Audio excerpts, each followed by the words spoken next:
Good evening. Happy Sunday. So, I don't know if most of you are off tomorrow. Tomorrow's Veterans Day, but tomorrow I get extended weekend. So, I am using any time I can that I am not working to make improvements, to study, to learn as much as I can about reborning.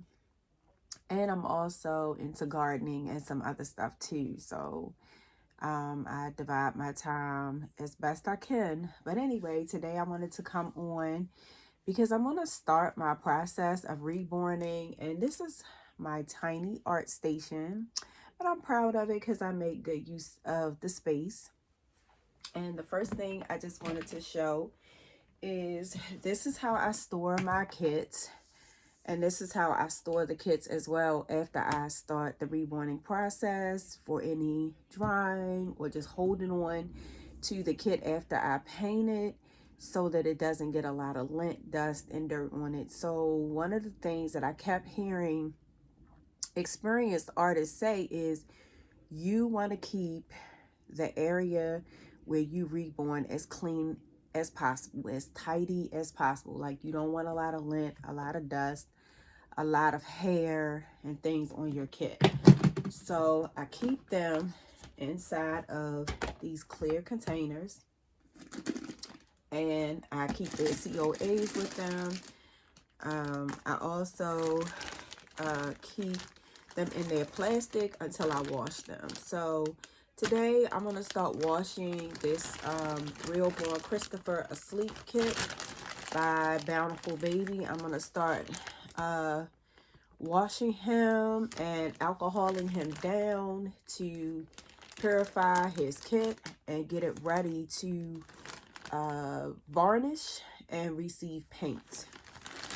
Okay, and I have his body, his doe suede cloth body here.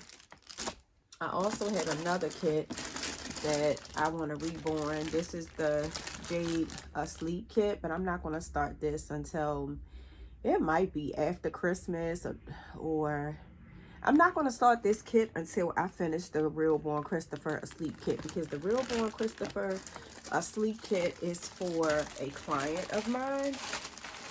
And when I'm working on a kit for my clients, I like to be focused on that kit, just that kit. Especially since I work 40 hours a week, I need to make sure that I'm focused. And then when I'm painting, that I'm not rushing and making errors, and then I'm giving it 100%. So I'm going to put these items back and until I actually get my water, my soapy water ready. And then once I get my soapy water ready, I will pull the kits back out, and I will start to wash the Real Born Christopher a sleeping kit and get him prepped. So I'll be back. Okay, so I had now set up my drying rack. This is like a bottle drying rack where you would dry your bottles and the nipples and all of those good things if you had a real baby. So I bought one of these drying racks from Amazon. I actually have two. You'll see the other one back here folded up, but I use this drying rack for my head, my arms, legs. All of those pieces will be on here to dry. I have some pads so that I can use to wipe the kit down when I do the alcohol. I used isopropyl alcohol, rubbing alcohol. I always wash my kits with Dawn dish detergent. I have cloths that I use to wash the kit down. I try to get cloths that do not shed fabric so that the fabric doesn't end up on my kit. So it's really important that whatever you're using to wipe or make contact with your kit, that it's not being a challenge or creating lint or fabric pieces, dust, hair. You don't want that stuff on your kit. However, if it gets on your kit and you start painting your kit and you have the varnish on your kit, if you don't catch it in time, and especially using air dry paints dry super fast, like very fast. So, you know, you want to limit as much particles on your kit as possible. This time I'm gonna try a different process. So I bought these little white cloth gloves to handle the kit so that I don't get any like fingerprints on the kit. I absolutely hate the smell of rubber gloves.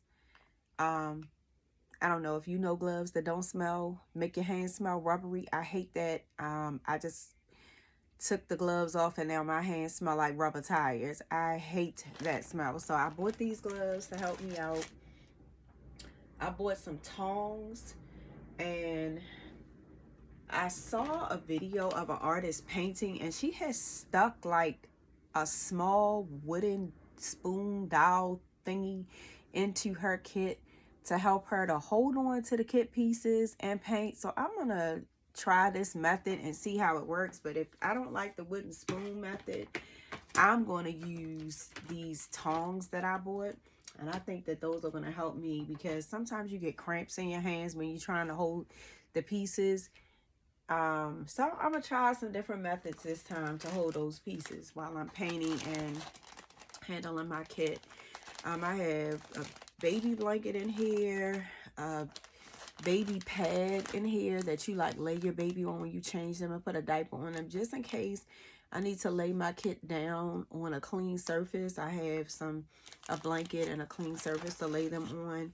I also have a gentle toothbrush in here that I kind of used the last time to help with washing the kit, and that helped me to kind of get into those crevices and clean and make sure that, you know, I get all the oils off of, because, you know, the places where oil is, I think that the oil is hardest to get off of your kit is the hands and the feet, and especially like those knuckle areas and the little crevices of your kit.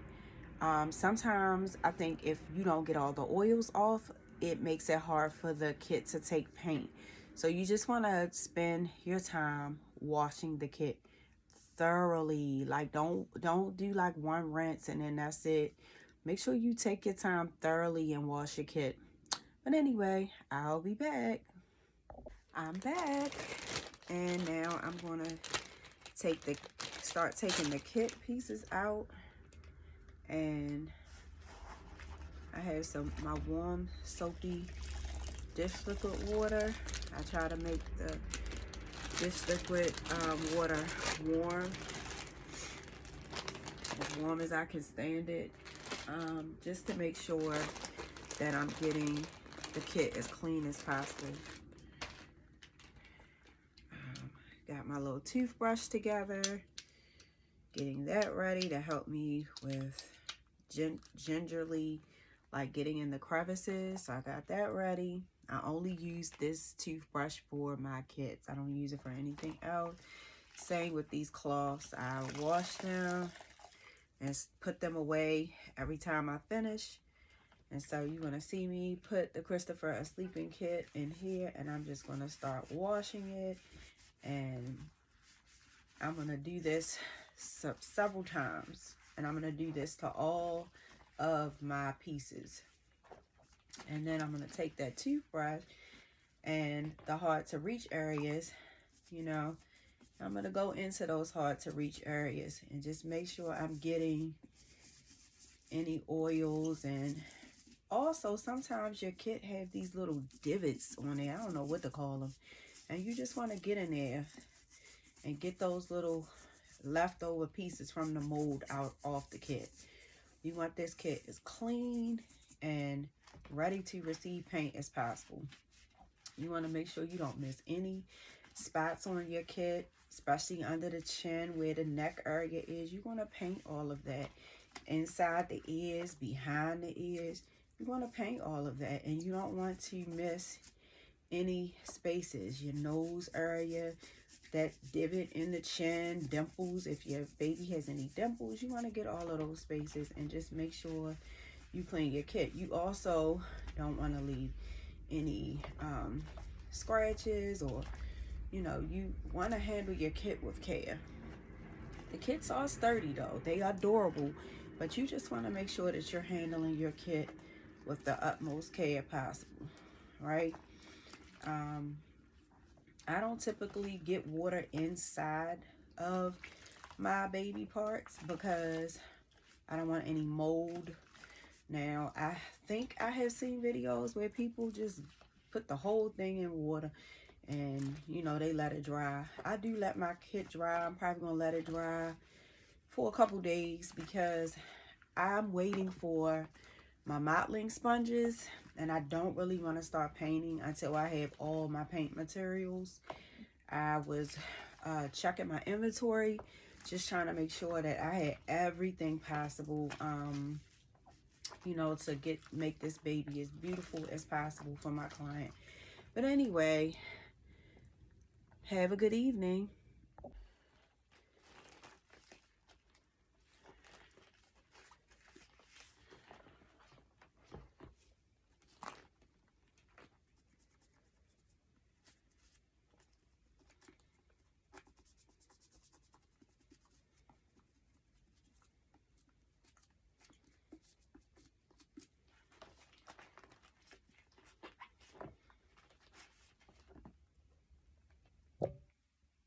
When I am done with this washing process, I will thoroughly rinse the kit pieces off, the head, the arms, and the legs and feet. I will rinse them off, and then I'll put them on this drying rack, which I can't pivot my camera for you to see, but you can see it partially.